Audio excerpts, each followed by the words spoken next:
Well, it wasn't pretty, but the Eagles managed to walk out somehow with the W from the season opener in what is probably one of the more bizarre opening games I've ever watched in NFL history. We're here to break it all down for you guys. Hopefully, you guys have found us. We had some stream issues, I think, because the rain delay or the weather delay pushed the stream so far later. So had to create a new stream. It's been a mess, but we're excited to break this game down with you guys, even if it means I might not go to bed until it's time to get up tomorrow. I'm your host, Shane Haff. Give me a follow on Twitter at Shane Haff NFL. Also joined by Eric. Give him a follow on Twitter at Eagles X's and O's. Eric, the Eagles walk out with a 24-20 victory.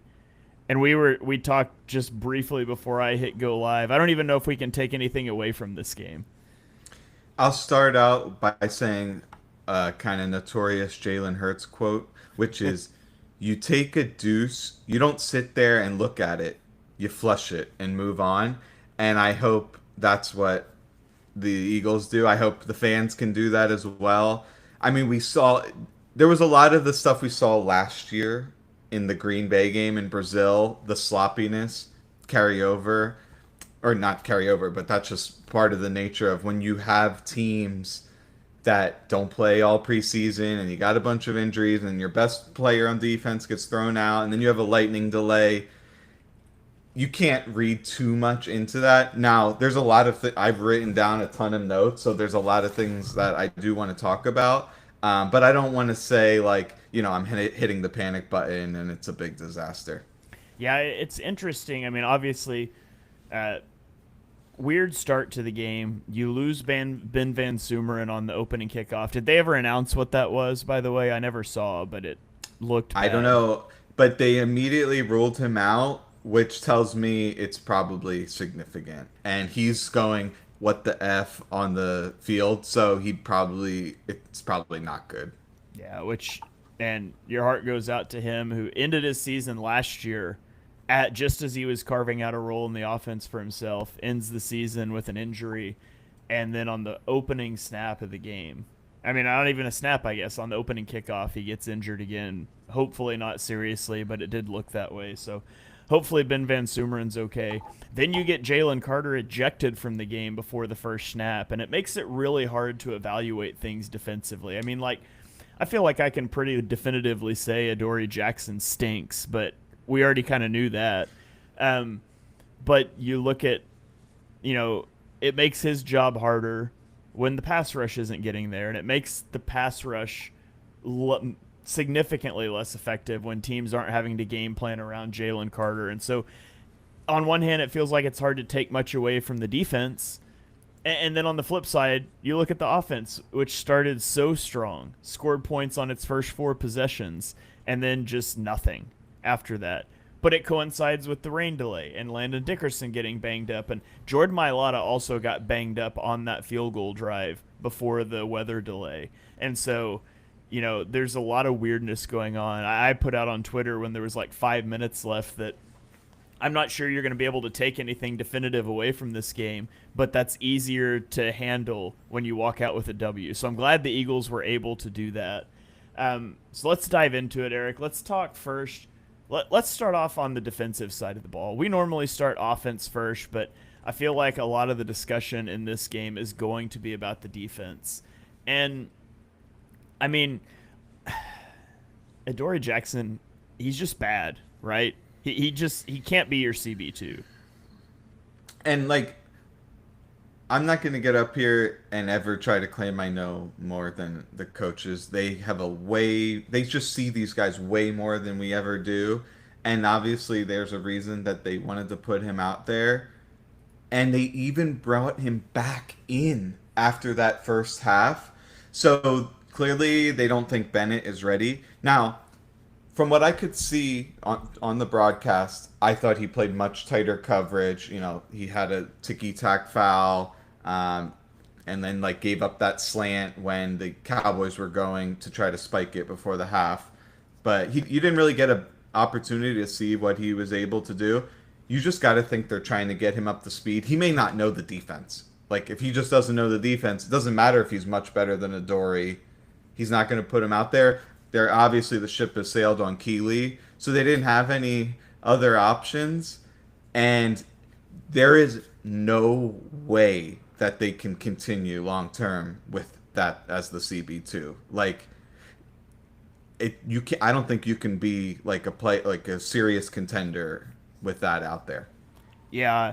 Maybe they should call the Vikings and see if they want to trade Isaiah Rodgers, a guy that never should have been let out of the building to begin with. But that's a whole other issue that we did talk about some in the offseason. But it's going to be tough, and you hope that Jacorian Bennett comes along. I mean, we saw last year the impact that Cooper DeJean had on the defense inserted after the bye week, and I'm not saying that Jacorian Bennett will have that same type of impact, but I am saying that the Fangio defensive scheme is kind of a bear, and so it does take a little bit to get up to speed. So I'm still hopeful. And there's a lot of new starters on the defense, and some of them I thought looked really good, and we'll get into that. But CB2 was just as much of a train wreck as we thought it was going to be in the postseason, or in the preseason, excuse me, and definitely not aided by the pass rush. But let's talk about that pass rush. It felt like for large swaths of the game early on, Dak Prescott just had all day to throw the football. And yeah, I feel like it did get a little better, and especially there late. But then you get into the whole, well, everything was different after the rain delay, and both offenses struggled. But at the end of the day, Dak Prescott ends up with a 2.9-second time to throw, and was only pressured on 9 of his 35 dropbacks. So that's obviously not good enough. Did you see that something different from the Eagles after that weather delay, or do you think it was just offenses getting a little bit more stale? No, like in terms of the pass rush, Yeah. yeah, I mean it looked like they ran a few more like stunts. They got Nolan Smith coming up on that big stop where he kind of looped inside. They did bring a few pressures there at the end, and like they on that 4th and 3 they brought Zach Bond and he kind of got cut. But I saw some people kind of saying Ojomo had a disappointing game, and of course we're gonna go back and watch the film. What it did look like to me is either you're going against potentially the best guard in all of football in Tyler Smith. Tyler Booker looks like a real player. Like the Cowboys. I mean, generally, if you're taking a guard that high in the draft, I'm gonna criticize you. But if they're like a Pro Bowl level right out of the gates, like you can't criticize that. He looks really good, and he was getting doubled constantly, and I don't expect him to ever beat doubles. That's where it's like it's a compounding effect with Carter going out, where not only do you lose what he's able to bring, but it makes everyone else worse. And the pass rush was disappointing. I was encouraged by Jordan Davis. I I thought the edges were really lackluster, and that's not to me. That's not a very good tackle pair from the Cowboys. Terrence Steele is specifically a bad pass blocker, and I don't think that they were able to attack him very well. Yeah, I thought Fangio was a little bit too conservative. Like the corners playing way off like they were in the early last year, Yeah. and then you just have the 4-man rush. You're not even like threatening anything. The Cowboys are easily able to communicate all their assignments. You don't have the firepower with Carter out, and then you got nothing. Like I would have liked to see maybe a little bit quicker adjustment. And people will point to the second half and say they shut him out. Fangio's a genius, and they definitely made adjustments that helped. But the Cowboys really like shot themselves in the foot over and over again in the second half. So I think there's going to be a skewed narrative a little bit about how that really transpired, but that's where the film will really speak. Yeah, I mean, CeeDee Lamb dropped 2 passes on the last drive, both of which I mean, you should could have. argue that last one, like that. Yeah, I know that diving catch would have been served, but it touched his hands, so that's Yeah. like potentially 3 drops. Yeah, and I mean he's going to make those catches 9 times out of 10. So, the Eagles catch a break there. The Cowboys catch some breaks, and the Eagles' total inability to catch Dak Prescott passes that hit him in the hands. So maybe it balances out at the end. But I was also really surprised that Azeez Ojulari and Ty Robinson were both inactive for this game. I thought that those guys were above Josh Uche and Byron Young, and so that kind of surprised me a little bit. I saw a comment here asking about the pressures. Um, right now, PFF charting has Jalix Hunt and Josh Uche each with 3 pressures, Nolan Smith and Jordan Davis with 2, and then Patrick Johnson and Zach Bond with 1 each. So you can take that for what it's worth, which I've spoken about PFF before is maybe not a lot, but there you go. Yeah, I on the aggressiveness thing, I was just kind of saying at halftime, like if you can't get stopped, if you can't get your defense off the field from 1st and 10, eventually you just got to start dialing up pressure and try to get to 2nd and 22 and then see if you can get off the field from there. And I mean, who cares if you give up a 30 or a 40-yard explosive play because they're just moving the ball at will anyways. But I don't know if that's entirely fair to the Eagles defense because they did have the Cowboys in holes a couple of times. I mean, Quinyon Mitchell had a defensive pass interference where he kind of bailed them out of I think it was a 2nd and 22. They had another penalty that bailed them out of a bad down and distance. And so there were some things like that. The Eagles, it was sloppy. But at the end of the day, the only real thing I think I want to take away from this game is that some of the rookies looked really good. I thought Jihad Campbell played pretty well. He had a couple really good reps in coverage. He also had a couple bad reps in run defense. That one, the big run that Miles Sanders had. Now, the bigger issue was that Adoree Jackson pancaked himself, and he would have been there to make the tackle. But the secondary issue is that Jihad Campbell was walked down on the line and caught a pulling guard and got kind of washed out of the play. So, and that's something you're going to have to live with when you walk a linebacker up to the edge and you get a guard pulling at him. So that's going to happen at times. But I thought Campbell looked really good.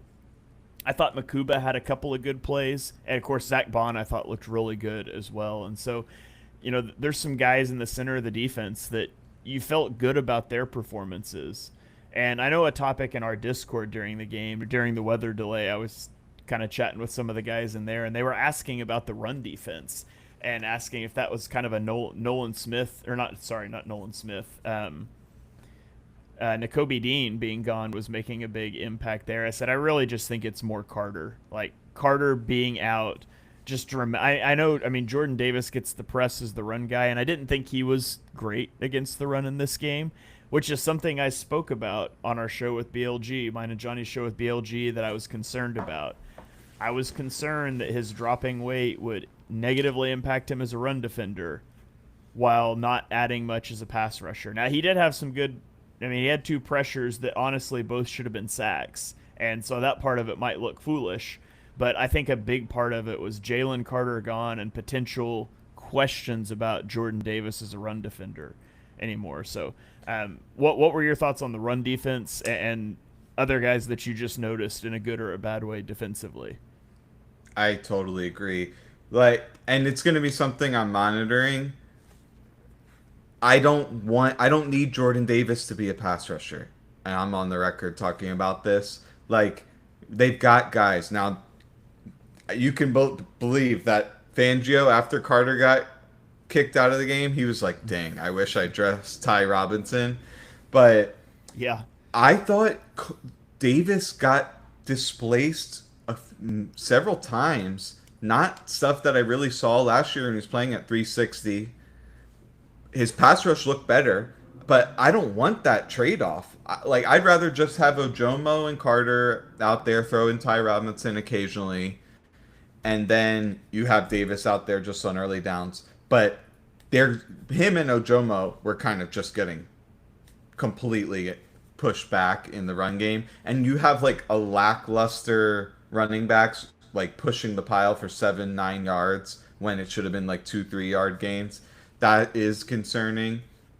So, you know, I don't know to what extent it's like that just resolves itself with Carter, but like I wouldn't be upset if Davis went out for some like fast food after the game.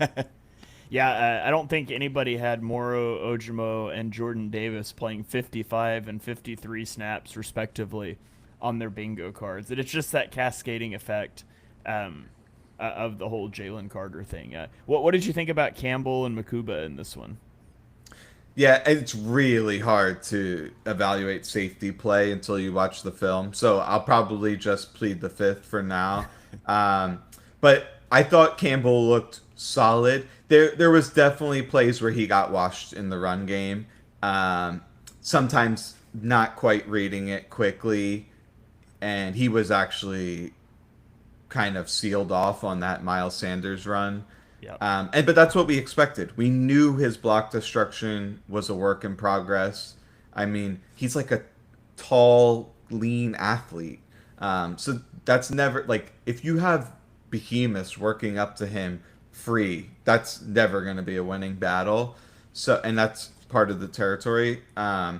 But the coverage looked really good, and I'm gonna go look back at that pass breakup he had because it looked like he was keying on the running back, saw the guy stayed in, was looking for work, saw that seam route, picked him up, ran perfectly with him, read the hands, and deflected the pass without even looking back. I mean, this is like an unbelievable play for a rookie. Bond comes coming in a full sprint, pumped up because he knows how good of a play it was. Like you could just tell he's like, "This is what I've been wanting out of you," Yeah. because he's been grooming him. On So yeah, that specific play, they motioned into a four strong, and they switch release the tight ends, and I need to. I mean, you can't see the whole thing. I rewatched the broadcast portion a couple times, but it seems like a really heads up play from him to recognize that switch release, and he and Bond coordinate that perfectly, and he's able to run that route up the seam. So I was really impressed with that one live, based off what I think happened on the back end, but I really need to see that all 22 angle. yeah, that was a great play. Bond was amazing. Like and it really goes to show you, like Carter is the guy because Bond is all over the field, and they're still like walking up and down the field on the Eagles defense. Like he couldn't do it all by himself. But then like you put in Carter, and the whole thing changes. So you know, um, I do think the Cowboys offense looks pretty good. Like I did not expect their offensive line to look that good. Now, obviously, it helps when you're playing a team without their best defensive lineman. Um, Dak looked really sharp. And one of the things that was baffling to me is that there wasn't more overt double teams on CeeDee Lamb. Like they were Yeah. just having him, okay, Adoree him, ISO on the outside, 8 or 9 yards of space at the snap on third and short, and it's like they're running a slant. I don't understand why are they okay with giving that up. Do you have any thoughts on that? It felt like they were putting Quinyon Mitchell on George Pickens a lot early in the game, which hypothetically, like, so there's an argument to be made for a team has a, you know, top 5 to 10 receiver in the NFL and then another good option, and you have a lockdown corner. There's an argument to be made like, let's lock down their number 2 and push all the help to number 1. But that wasn't happening. Like it just continued to be Adoree Jackson playing 8 yards off with nobody else in the vicinity. So I'm not really sure what the plan was there. I would be anxious to, or I'd be interested to hear Vic talk about what the plan was, why they used the corners the way that they did, and of course to see it a little more zoomed out tomorrow when we get the coaches film. But that didn't make a lot of sense to me. Like I can see why you would have Quinyon on Pickens, but the rest of it, how you would build it around CD, to me, if you do that, you're pretty much devoting 2 sets of eyes to him every play, and that just didn't seem to be the case. Yeah, I don't get it. Like the chances of that working are so low, and it's the exact same thing we saw in the preseason. Like I was literally like, wait, he's playing way too far off. He's gonna easily give up passes underneath, and then you just pray he makes the tackle. But he was giving up passes of all depths. He can't play. But I actually want to get analyze it a little bit closer. You know, he had that started off with that terrible crosser that he gave up. Then he had a really bad tackle in space when he was coming up from playing off. He actually did that twice. He gave up. You like you said, he took himself out of the play on the Miles Sanders huge run. He on the last drive he gave up a play. I don't even know why he was still in the game at that point. There was that he came up. He had one play where they ran like I think it was like an 8 or 10 yard hitch with CD, and he came up and batted the ball in the air. That was like the one play he made the entire game. And then he got hurt.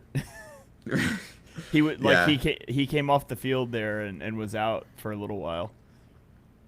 That, So yeah, and this was an issue. I mean, you mentioned last year that they did this early, and I actually charted out at the bye week last year. I was just searching for the tweet. I knew I had one about the cushion the Eagles were giving up to opposing wide receivers compared to how the rest of the league treated those same receivers when they played them. And on average, through the first 4 weeks of the season, the Eagles were giving up 19.3% more cushion pre-snap to opposing receivers than the rest of the NFL. And ironically, the one guy they didn't do that to was Rashid Shaheed, who they blanked when they played the Saints and was otherwise averaging 85 yards a game at that point in the season. And so this was a thing last year early in the season that corrected. I would assume it corrects this year, but I would love to know, like, philosophically why. And I love Vic and trust him with the defense, but I would love to know why, because it's a pattern at this point, and it just doesn't make a lot of sense to me. and every time they play up, they play way better. Yeah. Like it makes no sense. Okay, let's try to steel man an argument for him to say he's actually playing 4D chess here. Okay. Let's say they want to get this number on paper, so when teams are going to game plan against them, they say, "Oh, this is the cushion. These are the type of stuff we can do." Then when you get into the higher stakes games, oh, all of a sudden they're playing up. I don't know if that's true. That sounds like a huge conspiracy. It seems obvious. Like Fangio knows better than all of us. There must be some reason behind it. But then last year, after they started playing up closer, and I'd be curious if you had a stat on what their cushion was like after the bye last week. If that I did not. changed, I don't have that, unfortunately. yeah. But I would be willing to bet a lot of money that they play much better when the cushion is not as deep. And then when they brought Bennett in, he was like playing 4 or 5 yards off and was like right in the guy's grill. I don't even know if that pass interference was like an egregious pass interference. So my guess is they're just trying to make sure he knows the defense, and I guarantee I'm gonna plant my flag right now. There's not gonna be a Dory Jackson on the field next week against the Chiefs. Yeah, hopefully not. Hopefully not. So, all right, and hopefully Jalen Carter will be on the field as well. Hopefully we can get him for at least a snap next week. Little tidbit on that: there's never been a player suspended for spitting in the history of the NFL. So Yeah. unless they're setting a new precedent with their code of conduct stuff this year, which by the way makes no sense. Everyone wants celebrations. Everyone wants like non-egregious taunting. Yeah. Why are they trying to take that out of the game? The whole it's a business. You get fans to pay money so you can sell TV deals, and they all want that. Why are they trying to referee that out of the game? It makes no sense. Don't worry, they'll stop about week 4. That's when every point of emphasis ever dies. So, Yeah, it's true. They actually, and I forget the exact stat. I think it's something in the order of 30% more of those type of unsportsmanlike flags are called in primetime nationally televised games. And that's from a guy who does charting of NFL referee stats. Alante says, "Joke's on us. We'll be seeing Jackson for at least 2 more weeks." I will be seeing him for at least 2 more weeks, just in my nightmares, whether he's on the field or not. So, anything else you want to shout out on the defense, and then we can flip it over to the offense? Because we got a lot of comments about Kevin Patullo and I I thought will maybe say his name correctly twice this season. I about thought him in the offense. Blankenship and DeJean played really well. Hmm. Once again, safeties you can't say definitively until you watch the film, but from what I saw, that they were in really good position. Made that catch, the CD Lamb stuff, really tough on him. And why did the Cowboys put him in the slot with the game on the line when they're absolutely roasting on the outside? And it's 4th and 3, and Dak is throwing a fade. Like, that was the stupidest decision Oh, ever. see, I actually thought that was decent call because I think they recognized the Eagles were going to send pressure and knew they would have their one-on-ones. So they motioned him into the slot to run the slot fade, which, granted, it is 4th and 3, but that kills man coverage with no help over the top. But yeah, Yeah, I no, don't I know. hear you. I hear you, but it's the matchup. Yeah, Like they literally, if they wanted to, they could have just motioned CD over to wherever Adori is and yeah, got that for free. just find And number 8. 4th and 3, he would have been playing 10 yards off, and Yep. then you just toss it over to him, and you got a first down. Yeah. Uh, yeah, I had a comment from J Rock here about the unnecessary roughness on Reed Blankenship. That one's tough because that's that's a very legitimate flag in the way the NFL is officiated now, in the one in the end zone. But there's also just like nothing he could do. Like his options are pull up and give up the touchdown or try to make a play on the ball, and there's a 98% chance that the receiver going to the ground is going to get hit in the head and you're going to get flagged. And so it's a no-win situation for the defense, and I hate that. I both hate that that's a penalty and appreciate that they try to officiate headhunting out of the game. And I wish there was a line in between where it's like, okay, there's no other play to be made there. Unfortunately, that's just not the world we live in. So tough break on that one for Blankenship, but I don't fault him for the play at all. I thought he basically did. I thought he did what he needed to do without headhunting, and it's still going to be a flag almost every time. The thing that concerns me a little bit is like you're getting them into 3rd and 10 plus repeatedly, and you're not feeling that confident that they're going to make the stop. Yeah. Whether they had multiple penalties, I believe, on 3rd and long, they gave up like 2 of them, and then they also got away with one because they had drops. Like they had multiple drops on 3rd and long that they could have converted. So and it was something I hated last year, that especially early in the season, the Eagles had some really weak 3rd and long defense. They got a lot better as the year went on, but I just like to see them mix it up a little bit more on 3rd and long. It just seems like they're never blitzing, and they're still calling some like vanilla coverages, which are great on early downs when you're trying to stay sound. But if you're not getting any pressure, then you're not going to hold up on the back end if you're just running some vanilla coverage. And they're giving up like a lot of open space on the back end. So we'll see. We'll see if it changes, when they get Carter back. Yeah. All right, well, let's flip it over to the offensive side. Brett Eclipse here asked me if I can talk about the all curls play call first because he saw my tweet about it. Oh my gosh. Well, it was like 3rd and 8 or whatever it was, and the Eagles run all curls. Just throw that play in the garbage. I was hoping the Kellen Moore special left town with Kellen Moore, but apparently that one lingers. But so yeah, I obviously hated that one. But let's throw it back to the first part of the game. I thought early in the game, I really liked the mix of plays we were getting from the offense. So I think it's clear that they had a more of a fullback package built out because you had Kylan Granson taking snaps at fullback. You went into some 13 personnel, but I liked that there were some under center plays that motion toss the opposite way to Saquon was an awesome play design. They ran an under center play action bootleg. So I liked that they weren't just getting under center to run a play action max protect shot or to run the ball. There was a little bit of variation off of it.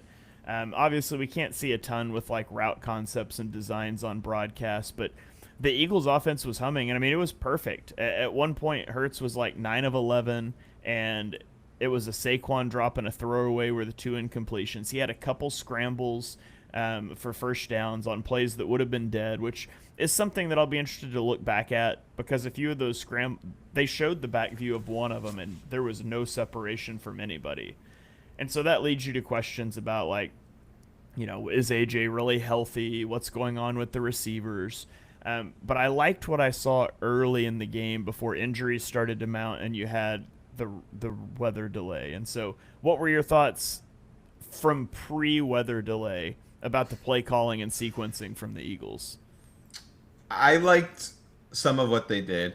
So you mentioned that pistol play with the motion. I thought that was really nice design. The under center play action where it looked like a flood concept off to the right, that looked good. One of my favorite things they did was they hurried up into that swing screen to Yes. Shipley, and I thought that was really nice because you're going to get the defense to play some vanilla coverage, and it's a pretty much an automatic completion, and after that it's just like, can you get those one-on-one blocks on the outside? And they got some nice blocks, even though it was Jahan and Devontae, which is a criticism we've been saying, like, why are they using these tiny guys to block for screens? But on those plays it worked.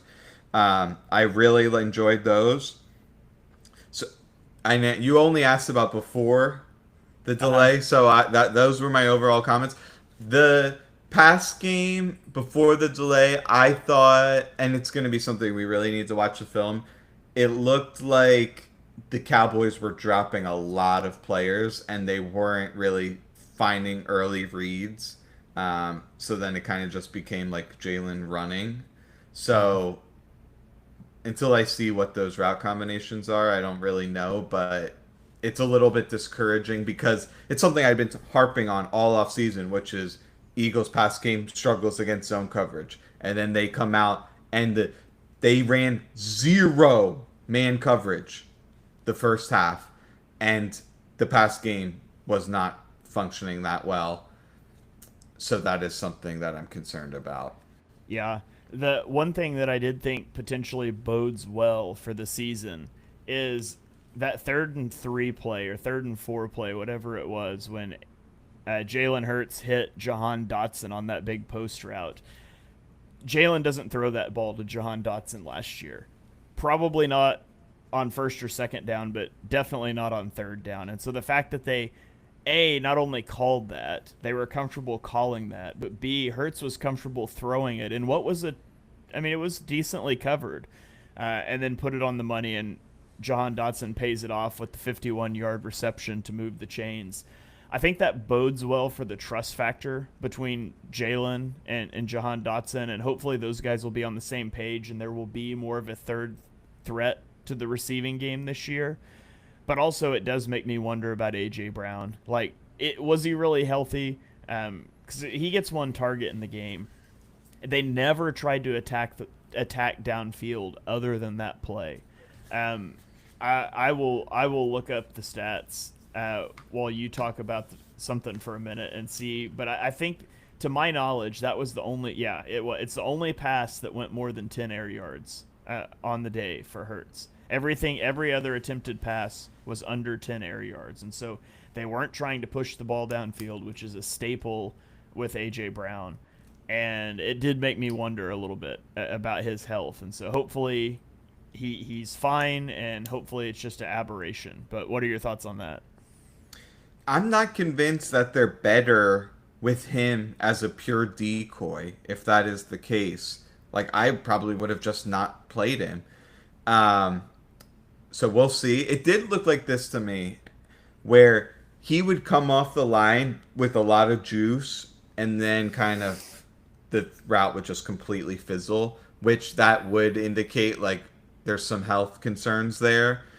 They were repeatedly lining him up like tight to the formation, and everyone knows Hertz and AJ cook on the outside. because you Yeah. can't. It's hard to help. Like, where were the 15-yard comebacks? Where were the speed outs? Like, they are nowhere to be found until like the last drive. They ran that one speed out, uh, and even that one he kind of like got wrapped up pretty much easier than he normally would, where he would pivot back inside and usually break that tackle.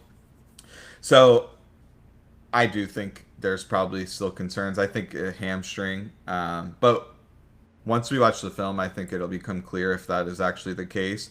I thought the play calling got really tight down the stretch, Yeah. like running underneath routes, hitches, and all this stuff.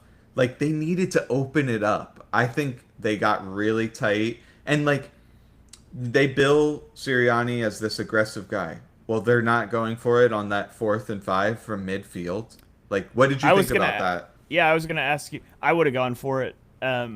So I mean, at 4th and 5, at midfield, 7 minutes left, like you can go in the game, and if you don't, at least you're giving them the ball where it's not an easy touchdown, but they have to score a touchdown. A field goal doesn't do anything for them, but the field is shorter, so Dak's not going to be able to take 7 minutes off the clock and just win the game. Like, you're either going to pick up the first down and go ice the game, or at least get a field goal to go up by a touchdown, or you don't. And if you don't, you're at least going to get the ball back. They can't run off 7 minutes from midfield. So I would have gone for that one. Obviously, they decide to punt and the defense pays it off with getting the ball right back for them, but I would have gone for that one. What about you? I just had an epiphany, which is if AJ Brown was healthy, they would have thrown a slant to him on that play. And they get up there, and it looked like if they cut over to Sirianni, and it looked like right away he knew what he was going to do, which is we're going to take this delay and then we're going to punt it. So what I mean, really, that tells you, because if you look at the stats there, I think it's like 51-49. Uh-huh. So that's a coin flip. And so if you think your offense has a better chance to succeed than your defense, you go for it. At that Yeah. point in time, he didn't think that. So what's the reason for that? To me, it's more of it's pointing more at like he doesn't think that they can throw for 6 yards. And also, there's a little bit of like, let's put the burden back on the defense. Yeah. Because I think he did that last year. Like, I will say, I think there were times where Sirianni's like, let's just throw it back on the defense. Because throughout the regular season, they carried the team. Yeah, there was always some inconsistencies in his game management. Like, sometimes he would be more aggressive than I thought he should be, and sometimes less aggressive. And I think that one was in the toss-up category. Like, I don't think it was a bad decision to punt. It's probably not what I would have done, but I think there was also another play where they went into empty, if I remember correctly, and they were 4-by-1 with AJ as the isolated guy trying to run a slant, and Hurts opens to him, and he got pressed, and Hurts had to bounce to the other side. And I mean, when's the last time you saw AJ Brown lose a press interaction off the line of scrimmage? Like, that's the whole thing. I said it constantly in pass game reviews last year is you can't cover him one-on-one on a slant route. And so, we'll see. I will say, though, he did have a nice block on Saquon's touchdown, as did Devontae Smith. So despite both of their relative lack of involvement in the game through the air, it was good to see them contributing downfield in those situations. But my biggest I just thought the offense got too conservative after they got the ball back. I mean, you're trying to run the ball into stacked boxes behind Brett Toth and an injured Jordan Mailata, and it just wasn't working. And I was so glad when they get the ball that last time and they threw a pass on second down. It's like, thank you, like just throw a pass. And then the play that seals the game, and the announcers called it out as well, but go empty. We're not calling a run play, but we're not calling a run play. Like, we're going to go run these routes, but if you see an opening to run, take it. And he does, and he gets the first down and he seals the game. It's like, to me, that's what you want to do. especially, your offensive line's not clicking. The left side of the offensive line was flat out bad in the second half, and there's injury things going into that, even before Dickerson comes off the field. So stop trying to play power football with 12 or 13 personnel and spread the field. And I did think that Jalen looked really good as a runner in this game. I thought he looked quicker than he did last year. And maybe that's just me not having watched him in 6 months and it being wishful thinking. But I did think that he looked quicker, looked more explosive. And most importantly, he ran the ball quite a bit in this game, and he didn't take very many hits doing it. He ended up with 14 carries, which a few of those are tush pushes, but I really only recall him getting hit like twice as a runner. I know his first 6 rushes he never took a hit, and he rushed for 2 touchdowns. So it was nice to see him on the move and making stuff work for the offense. If someone from the Eagles is listening, just take your headphones off for a minute here, because I thought the second half run game was atrocious. You mentioned it. Inside runs into 9-man boxes. And they have Kylan Granson and Grant Calcaterra out there. Like, they has no chances of working. And you mentioned even Brett Toth in there. That made no sense. There was no room to operate. And why would they not spread out the field? Because the Cowboys were matching that with 6-man boxes almost every time, and then you actually give Saquon room to operate. They ran crunch into a 9-man box. It's a joke. It really pissed me off. Like, they were not creating any space. Just vanilla inside runs. No bells and whistles. No nothing. Why were they doing that? I have no idea. Because when they spread things out, they opened up the pass game a little bit with the deep shot in the first half, the swing screen. Everything was clicking. And then all of a sudden, they tightened up. And they're running Hank. And they're running inside zone over and over again into heavy boxes when they're bringing all of the guys into the box by their own volition. They're running condensed formations with 13 personnel. I just don't understand. Why did they do that? Yeah, I agree. And so, as to the Kevin Patullo question, we're just going to have to wait and see, because there's too many weird things about this game for me to really have a good handle. It felt like, I mean, obviously how successful the offense was dramatically changed, but it just felt like it was an entirely different offense after that weather delay. And so, it's really hard to reconcile that, other than just to say it was a weird game. Let's see what happens over the next couple of weeks. What else? Anything else you want to mention on the offense before we get into player of the game and 3-word reactions?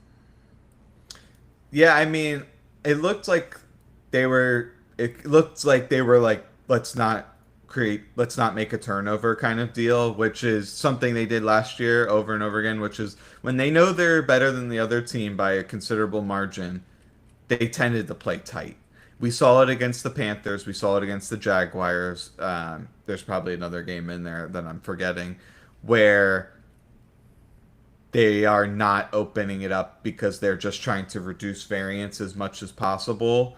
And I don't agree with it necessarily. Like, I think it is a fine line of like getting too crazy like they did in, I think, what was it, 2023 against Seahawks, and they blow the game, versus 2024 against some of those teams I mentioned where they clammed up and they let the other team storm back into the game.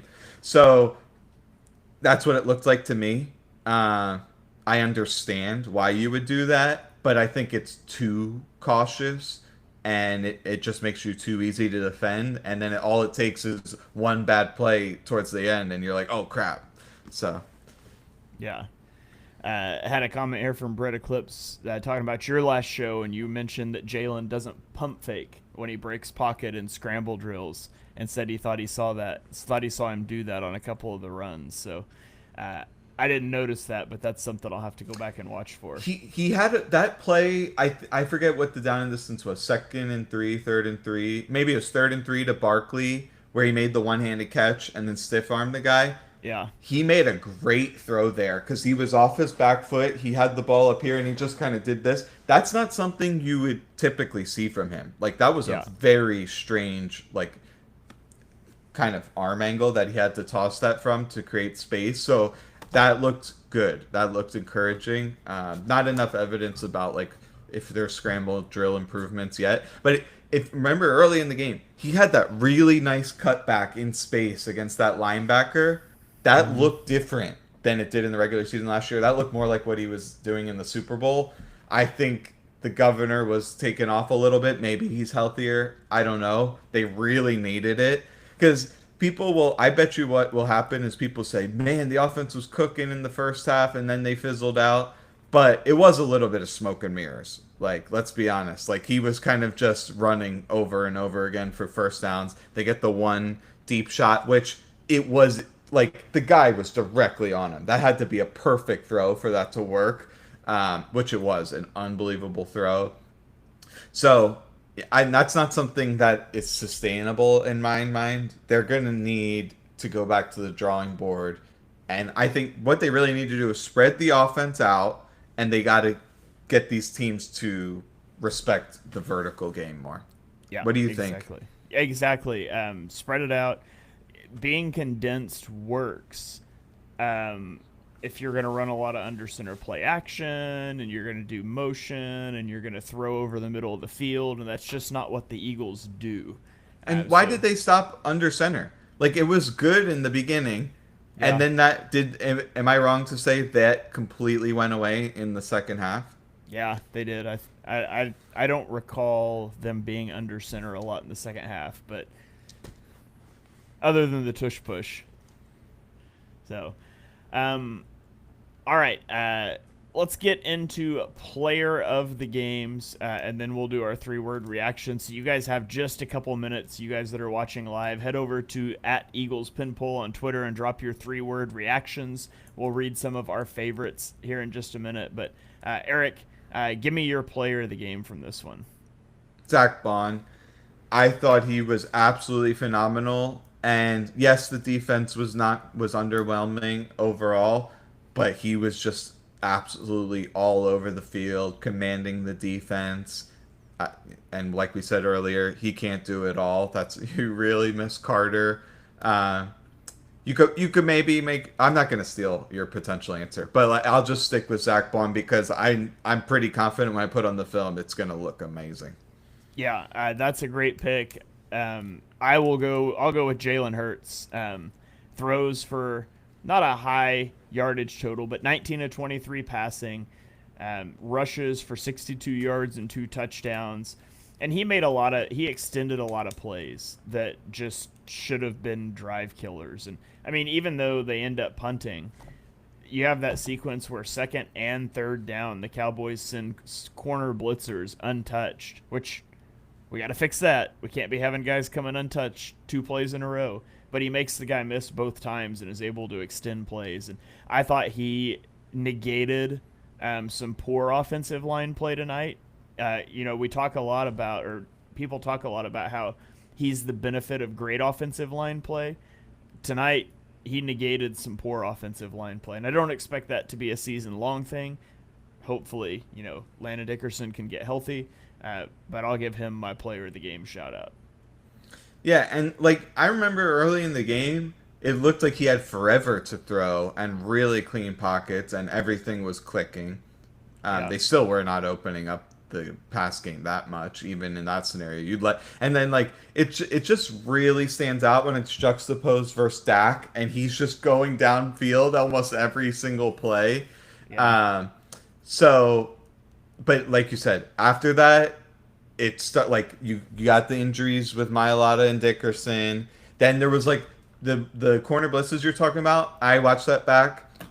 What happened is Barkley was going to like flare to the flat. He saw the corner at the last second and he peeled back to try to block him. Lane saw it and he's like, okay, I got to get this threat. So Lane launched over. Actually, it was an unbelievable athleticism play by Lane Johnson to come over and block the corner. But then he just left Marshawn Kneeland scotch free to come up and hit Hurts. So Yeah. like that was just an unfortunate like assignment there.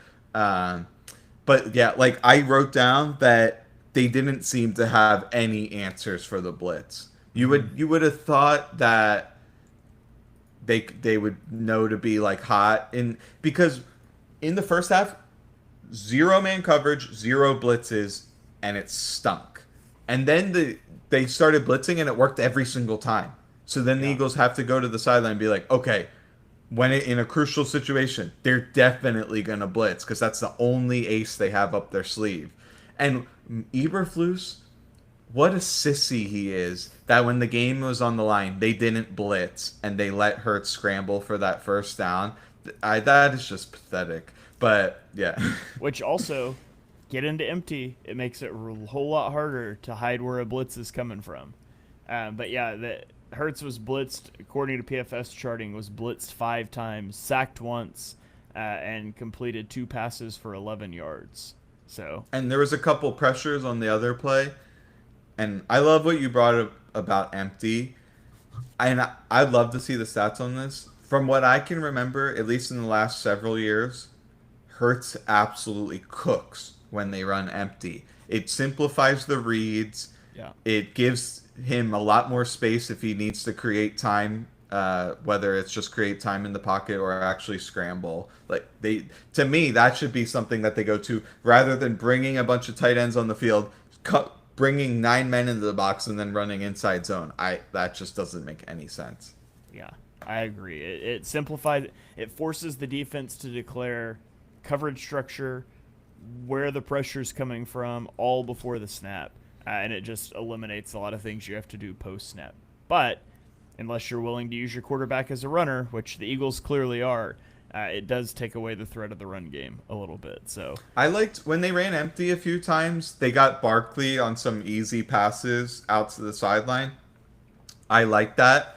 I bet what teams will start doing is pressing him up when he's out wide, and I wonder to what extent can they like try to run him deep. So that'll be something I'm monitoring. yeah. So, all right, let's throw it over now to our 3 words.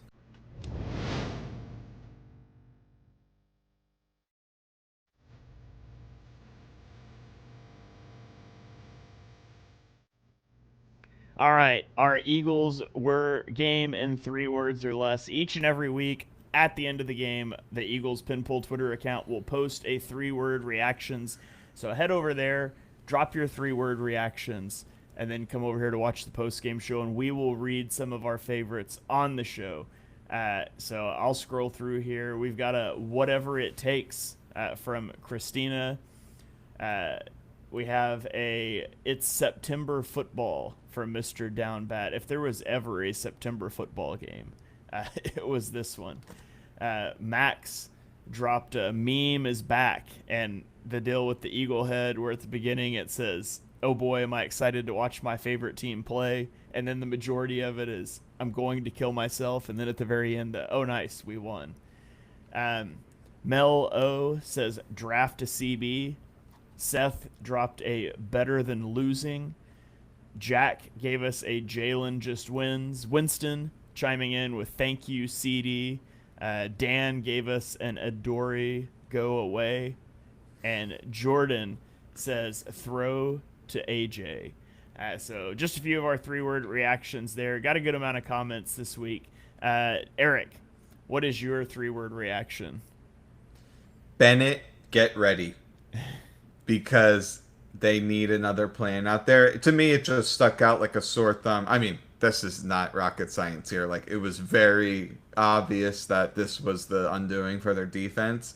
Um, Everything could kind of fix itself if they just got better play on the outside there and get Carter back. So, like, I'm not overly concerned long term. Like you mentioned, we're pretty encouraged about what we saw from the rookies, where that's really where you may be concerned. The edge rushers, like, and I should just mention this now. There's a rule where if you're a vested veteran, like Zadarius Smith is, if you're on a team on the week one, your salary is guaranteed for the season. But if you come after week one, they can cut you later and they only have to pay like 35% or 2 weeks of salary, whatever's greater. Um, so the Eagles get the first shot if they want. That's the reason, probably, that's the reason why he's not on a roster yet. And so there's been some beat reporters and content creators who have kind of mentioned that the Eagles are going to be signing an edge rusher here. And I wonder if it's Smith. And if it is, I'm going to brag on Twitter because that would be a great call. Yes, it would be. I would love to see Zadarius Smith come into the fold here. But my three-word reaction, because this has been a drum that I have banged for a long time, is a screen worked? Question mark. But it wasn't actually just one; it was two. We got the nice little screen to Will Shipley. I looked away for a second on the Devontae Smith screen because I noticed he was lined up out wide, and I looked away for a second. And when I came back, he had the ball on a screen. I was like, "Did they just run a tunnel screen?" And I skipped it back, and they motioned him inside. And then so it was like it's not technically a tunnel screen, but it was close, and I was gonna shout you out. So. Two screens in one game that worked, which I think might be more than they had the entirety of last season put together. So that was kind of nice as well. So Yeah, and before that, like people are mentioning this, that Dallas was kind of started to tee off, and they're bringing a bunch of guys in the box, and they're playing really aggressively, and then they immediately like went to the screen. That was nice to see. Like that shows some cognizance from Patullo that he's like, okay, we got to be able to counter what Dallas is doing. But then I was discouraged at the end when they're bringing everyone in the box and just running it into a clogged A gap. So yeah, it they're gonna have plenty of opportunities to go back and fix some of these mistakes. And I'll probably give them like a 4 or 5 week runway before I start to really harshly criticize some of this stuff. yeah. This three-word reaction here in the YouTube comments is great. Bring back Bradbury. So apparently Isaiah Rogers was liking tweets referring to why did Howie let this guy go, blah blah blah, during the game. So that tells me like if he was offered to come back, he probably would have came back. And Yeah. this is for people who've been following the channel.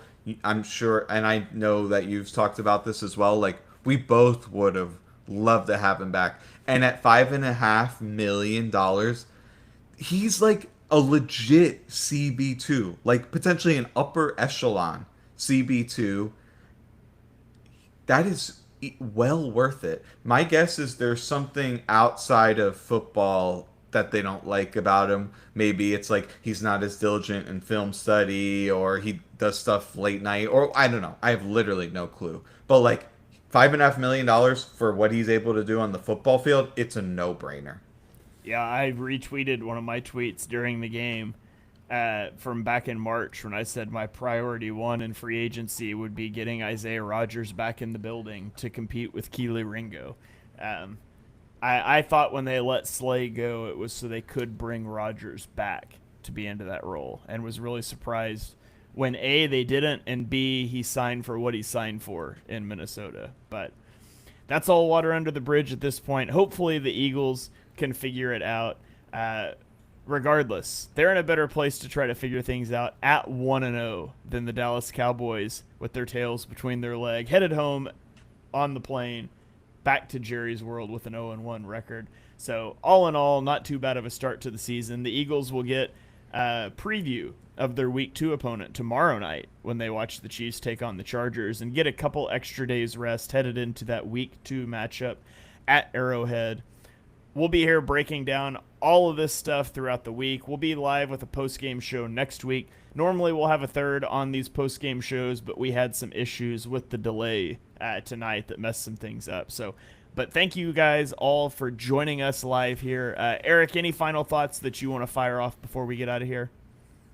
No, I'll be posting a lot of film over the next few days with some of my analysis, and then doing a Chiefs preview. A lot of people were enjoying my matchup preview for this game, which everything kind of went out the window Yeah.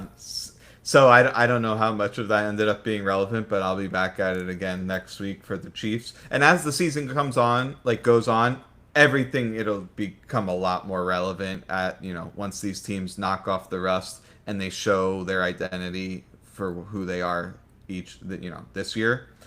So stay tuned for that. Yeah, head over to our Patreon at patreon.com/on the Shane page. You'll get Eric's preview every week, his written preview. You will get my all 22 pass game review. Johnny will be doing a film preview. Eric and I are going to be rotating through a player spotlight, so I'll have a poll up for that later. So come check us out, patreon.com/on the Shane page. All the support there helps us continue to do all of this stuff as well. So if you enjoy our content, please consider heading over there to at least check it out. We'll be dropping some stuff for free members too, so you can get a sampling of what our content is like. And of course, the Eagles Pin Pull Podcast Network will be here with a lot of shows this week, breaking down all the games. Johnny and I will be doing our film breakdown. Eric will have his show. There'll be a lot of other shows in between. So hit that like button, hit that subscribe button, and we'll catch you guys next time. Go Birds.